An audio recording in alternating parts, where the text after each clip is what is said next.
Somalia के पास hijack किए गए जहाज मौजूद भारतीय दल सुरक्षित निकाल लिया गया है। इस कारनामे को अंजाम दिया है भारत नौसेना के जांबाज मरीन कमांडो मार्कोस ने। एमवी लीला नॉरफॉक नाम के इस जहाज के हाईजैक होने की खबर गुरुवार शाम को मिली थी। सोमालिया के तट के पास अगवा किए गए इस जहाज पर लाइबेरिया का झंडा लगा था।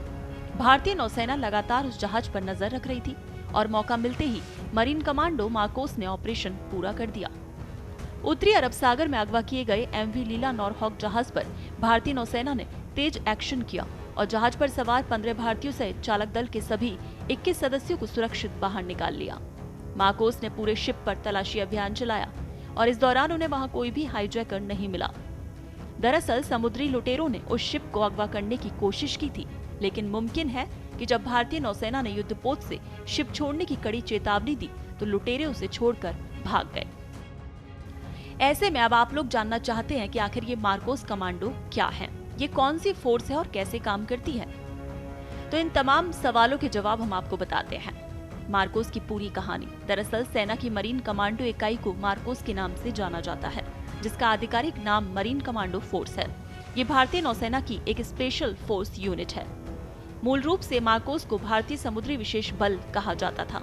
बाद में इसका शॉर्ट नेम मार्कोस रखा गया। स्पेशल फोर्स यूनिट मार्कोस की स्थापना फरवरी 1987 में हुई थी।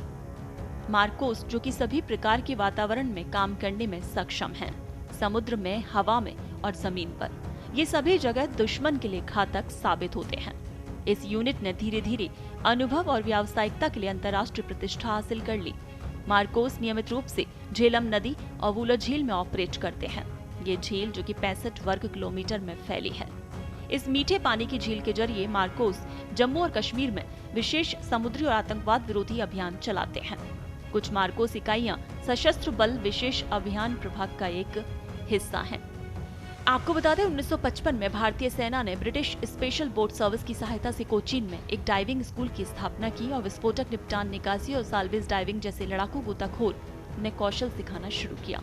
लेकिन 1971 के भारत पाकिस्तान युद्ध के दौरान लड़ाकू गोताखोर उम्मीद के मुताबिक नतीजे देने में नाकाम रहे, क्योंकि उन्हें ऐसे मिशन के लिए पर्याप्त रूप से प्रशिक्षित नहीं किया गया था। लड़ाकू गोताखोरों ने बांग्लादेश के विद्रोहियों को पानी के भीतर विध्वंस प्रशिक्षण भी दिया था, जिन्हें युद्ध के दौरान मिशन पर भेजा गया था। लेकिन पाकिस्तानी सेना को उनसे कोई खास नुकसान नहीं हुआ। इसके बाद युद्ध के दौरान भारतीय नौसेना ने कॉक्स बाजार में पाकिस्तानी सैन्य अड्डे के खिलाफ लैंडिंग ऑपरेशन में भारतीय सेना की सहायता की। युद्ध समाप्त होने के बाद सैन्य इकाइयों को अक्सर एक्सरसाइज के दौरान तैयार किया जाता था।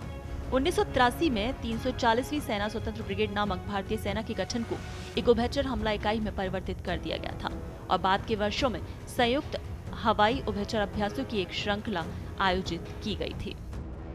सभी मार्कोस कर्मियों को भारतीय नौसेना से तब चुना जाता है जब वो अपने शुरुआती 20 के दशक में होते हैं। उन्हें कड़ी चयन प्रक्रिया और प्रशिक्षण से गुजरना पड़ता है। प्रशिक्षण एक सतत प्रक्रिया है। मार्कोस के प्रारंभिक प्रशिक्षण कार्यक्रम की स्थापना में अमेरिकी और ब्रिटिश विशेष बलों ने सहायता की थी, जिसमें अब नए रंग रूटों के लिए 7.5 से 8 महीने का पाठ्यक्रम शामिल है।